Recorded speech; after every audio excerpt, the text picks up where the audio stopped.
Schaefer, your Big Ten media preseason poll, the Schaefer poll that you put out yesterday, which team did you see from that 5 through 9? Because much like you wrote and said, a lot of people agree the 1 through 3, and a lot of people say 4 would be Illinois. You had USC 5. We went through this exercise yesterday. Which team in that 5 through 9 for you do you think actually has the most variability that could range from maybe pushing Illinois out of 4 to falling outside of that top 10 range in the Big Ten? Yeah, USC certainly fits that category. I think Washington fits that category. I've kind of talked myself into Washington being a team that could at the very least play spoiler. Like they get Illinois, I believe, out in Washington this year. So that is a potential fun matchup with teams that we don't really know what to make of entirely. I think Jed Fish is a good coach. I think they've done a nice job bringing in talent. He inherited a tough situation, which is weird to say when you become the coach of a team that just lost the national championship. But they lost a lot of players in the portal and not a lot of time to be able to figure out their roster entirely. And so I think they're kind of a second-year bounce team in the conference, and then with a second-year coach for them as well. So I think Washington certainly is a team that's really volatile that I have in that mix. USC as well. I mean, the reason all those teams are in that mix is that they are volatile. I mean, Michigan, it would not shock me at all if Michigan went 6-6 or 7-5. Yeah. It wouldn't. It would shock me if they were like. So I guess there's a little bit of a cap there for them. I mean, Nebraska's consistency issues are well documented. We don't have to spend time on them. But then like you get past those teams. Like, I don't think there's any volatility with Iowa. I think they're going to win 8 games with maybe the upside of 9, or they're going to win, 8 games with maybe the downside of 6.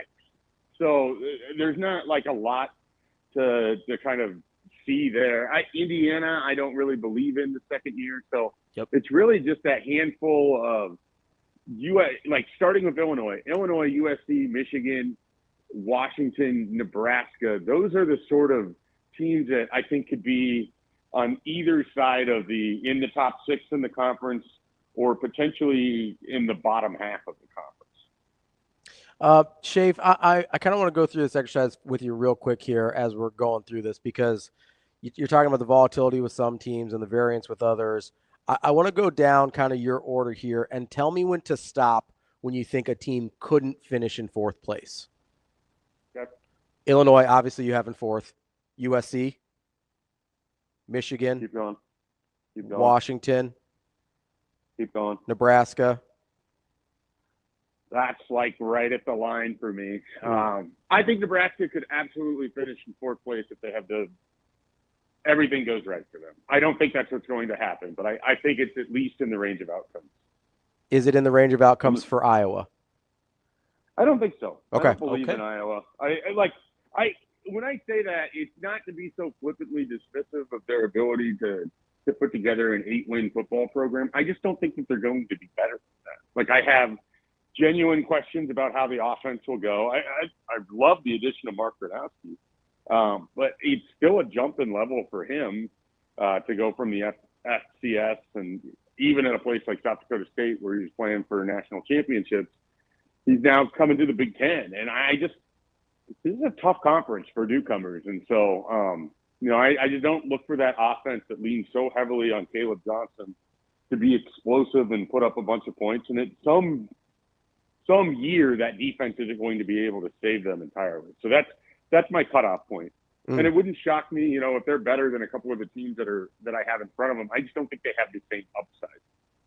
Mike, were you surprised by the uniformity of a lot of the Big Ten preseason poll? It felt like a lot of people that I've seen online, some of the mismatching of the 5 through 9 in the bottom half, everyone pretty much agreed with the top 3, and then Illinois at 4 as well. But it feels like everyone somewhat agreed that there are different tiers of the league, that there's the 3 of Ohio State, Penn State, Oregon, Illinois, and then the 5 through 9, and then the bottom half of the league. Were you a little bit surprised by that there wasn't a more mixing and matching of some other teams in there?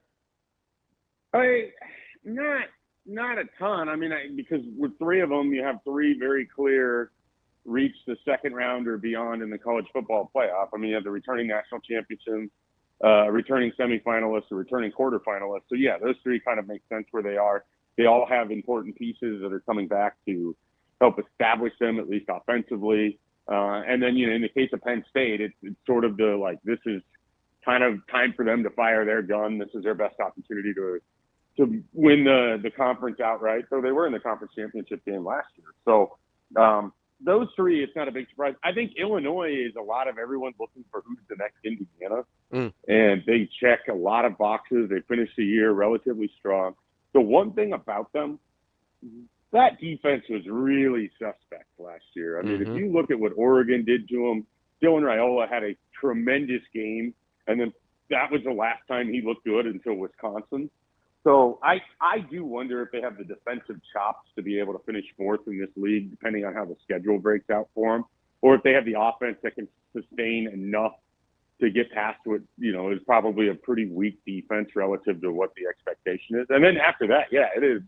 It feels like you just kind of line up who your favorites are and go from there. And I feel like everybody has the same kind of fade teams too. Like nobody seems particularly enamored by what Luke Fickell has going into his third year at Wisconsin. It seems like that should be just massive alarm bells out there in Madison. So, Schaefer, let me ask you about UCLA, because they're a team that had a huge variance in the poll. Somebody had them as low as 17, which is wild to me. I'm not in love with UCLA, but that seems really low. You have them at 13. What do you see? Like, what if Nico's good? What does UCLA look like if Nico's good?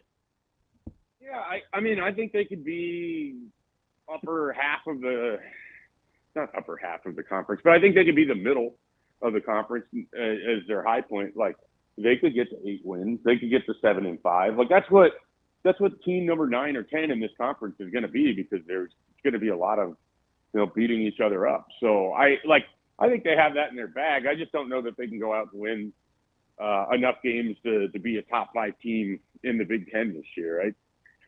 They're a little bit of a wild card because they lost a fair amount on defense. They had guys that really, I mean, you look at the game plan they had for Dylan Raiola, they had him out of sorts in a way that we hadn't seen a whole lot of. And previously, he had just played the national champions in Ohio State. So I think some of the question with them is less Nico and more so just like, are they going to be able to replicate the same strong defensive performances that they were getting up front? So if they can't do that at quite the same level, I don't know that their upside is that high, but I think that they have enough talent to get to the 7-8 win range if things break right for them. And that would include beating a Nebraska team going out for the Rose Bowl in November.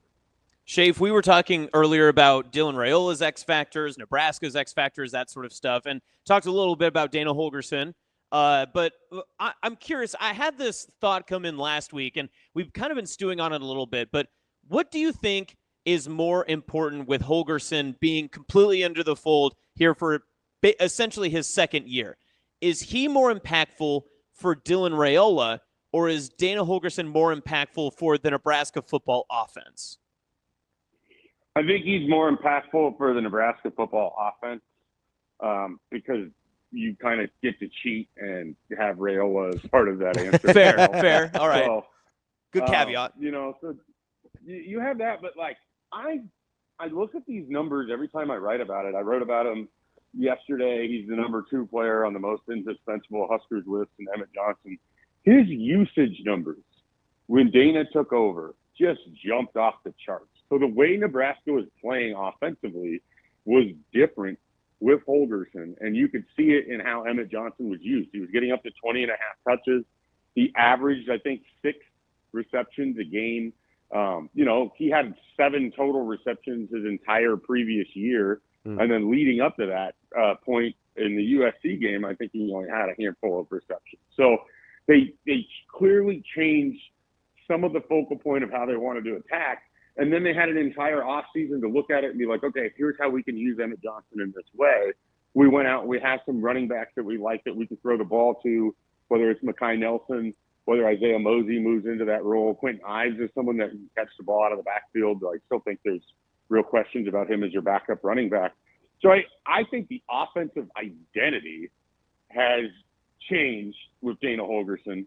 So I think it's a bigger effect on the offense as a whole than just on Dylan. But Dylan obviously is going to reap the benefits of it.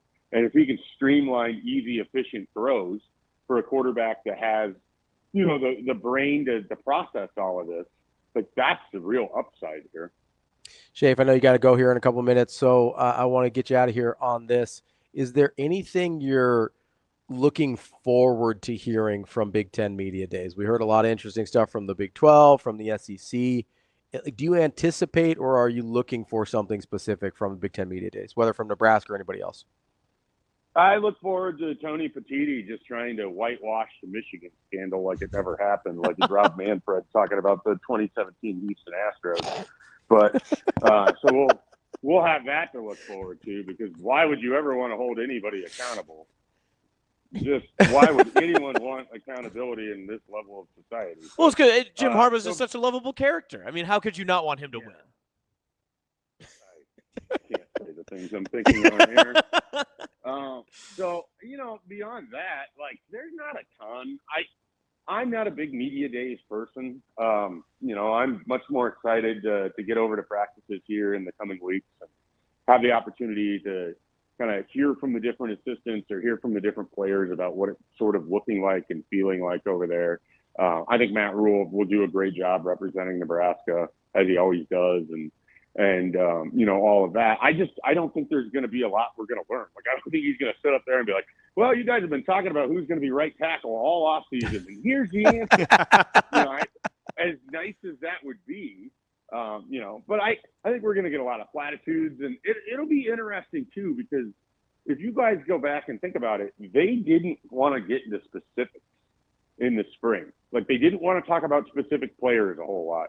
I'm curious if he can do that in this media day setting, because people are going to want to know, like, what does it look like for you up front beyond Riley Van Poppel, Keona Davis, Cameron Lenhart? Is Elijah Judy the guy? Like, so there's a fair amount of questions. He's going to get asked a lot about running backs. I think we're going to hear a lot about Isaiah Mosey. We're going to hear about some of the other freshmen that's coming in. We're going to hear about how he feels about their whole season. Special teams resting on a punter who's never been in, America before, or punted in America before. So it's there's going to be a lot of discussion about different things. I just don't think we're going to get a lot of answers that we really want right now, which is fine, because we still got a little build up till this whole thing kicks off. That's our guy, Mike Schaefer, Husker247. Schaefer, 9:20 on the dot. I got you.